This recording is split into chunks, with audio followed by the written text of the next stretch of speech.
In the NBA bubble, the Toronto Raptors were given the toughest schedule to end off the NBA season. So what does that mean for their seeding and hopes of making the 2 seed going into the playoffs? Let's get into it.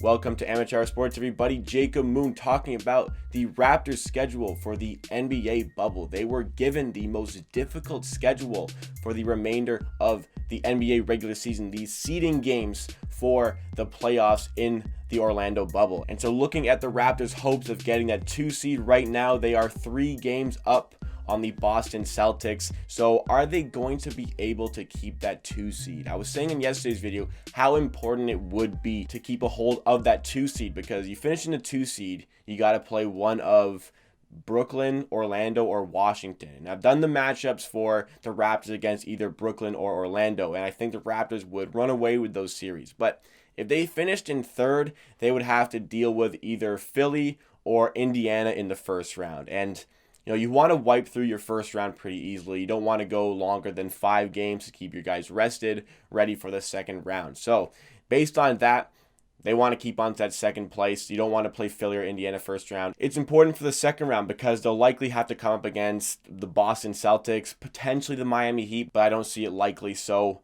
you want to keep on to that 2 seed. But the Raptors, to end off the NBA regular season, they still have to play the top 3 seeds in the West, the Lakers, Clippers, and Nuggets, as well as the Bucks, Celtics, and 76ers. Their easier opponents are the Orlando Magic and Memphis Grizzlies. So 2 games you could see them winning and 6 more difficult games for the Toronto Raptors. The strength of schedule is the hardest. It is at .640, which is higher than Miami, who are at .636 in second place there. Funnily enough, the New Orleans Pelicans have the easiest strength of schedule in the NBA bubble, which kind of further plays towards the notion that the NBA are trying to get the Pelicans in the playoffs so that ESPN or whatever can get Zion Williamson in the playoffs and all of the promotion that he brings towards that. But the Raptors, the toughest schedule, can they hang on to that 2 seed? Like I said, it is very important. Well, what's great is that the Celtics already lost a game to the Bucks. So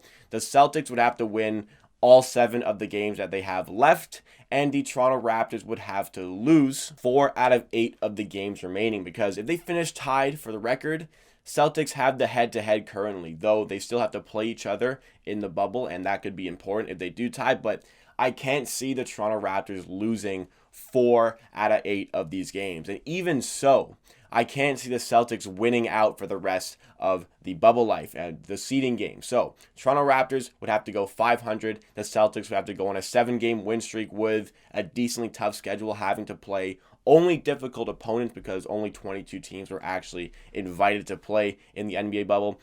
I cannot see that happening. As well, the Raptors actually fare quite decently against good opponents. There's a good stat called the relative percent index, which highlights how teams fare against these stronger opponents. So basically, it takes win percentages and balances against the win percentages of the opponents that you played. And in this category, the Raptors are 4th in the entire NBA. Right now, they are the 3 seed in the NBA based off win-loss, but this puts them at 4th behind the Clippers. The Milwaukee Bucks are in 2nd, even though they are the 1st seed in the NBA based on record, and the Lakers are in 1st. That is probably due to the fact that they're playing in the West, but the Raptors in 4th. They're ahead of the Boston Celtics in 5th. You're not the 3 seed in the NBA without beating a lot of these good teams. And they beat a lot of these good teams with injuries. The Raptors have been riddled with injuries over the course of the entire regular season so far. But this little break period for the NBA gave the Raptors a lot of time to get everybody healthy. So right now, they're going into these 8 games well rested at full strength. Hopefully, we do not see any other injuries for the Toronto Raptors going into the playoffs. What was great was that we were near full strength in the playoffs last year. We didn't have OG Anunoby, but it's great that we have him this year to replace Kawhi Leonard, who obviously signed for the Clippers in the offseason. The 1 seed is out of reach for the Toronto Raptors, but they always fare well against the good teams. Nick Nurse is a tactical mastermind who can play against, any offense. He can set up a defense for the Toronto Raptors to combat that tremendous offense. So, not worried about the Raptors. I think they're going to go at least 5 wins out of 8 in the NBA bubble. I cannot see them going 500. And even if they do, I can't see the Boston Celtics winning out. So I think we're pretty safe saying that we are going to be the 2 seed. I think it's very important we get that again. I do not want to face the 76ers or the Pacers in the first round. I would much rather play an Orlando team I think we could beat in 5, a Brooklyn team we could even beat in 4, and a Washington team we could beat in 4. I think Orlando, like I said in yesterday's matchup video, I think Orlando are going to snatch up that 7th spot, and that'll be the Raptors' first round matchup. I have 100% confidence that the Raptors will be able to take down the Magic in a 7-game series. I think they'll be able to do it in 5. I'm going to go back to a point I made earlier. I think it's very interesting that the Pelicans were given this easier schedule in the bubble because, there are a lot of good teams in the bubble, but the Pelicans only have to play the Clippers in Utah, who are perceived as one of the stronger teams here. Then they have to play the Wizards, the Spurs, Sacramento twice, the Magic, and the Grizzlies. It's a little peculiar that they're playing 6 easier opponents and only 2 really strong opponents, when there are other teams who are playing 7, maybe 6 strong opponents and only 1 or 2 easy opponents.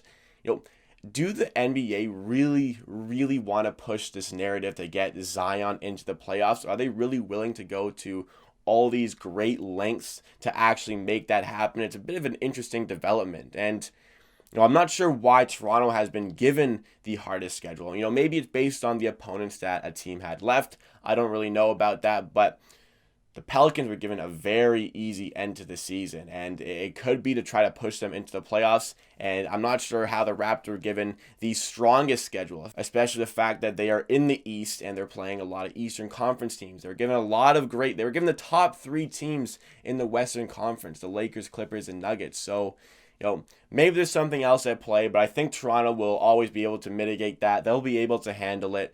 They always have in the past. They come over the adversity. They come over the doubters. They will be the 2 seed. I don't think there's a lot for Raptors fans to worry about here. We start tonight playing off against the Los Angeles Lakers. I have a great bit of confidence about the game tonight because the Lakers are coming off a grueling game against the Clippers where, they didn't go into overtime, but they fought from start to end. Maybe they're going to be a bit tired. They're not fully into this basketball rotation.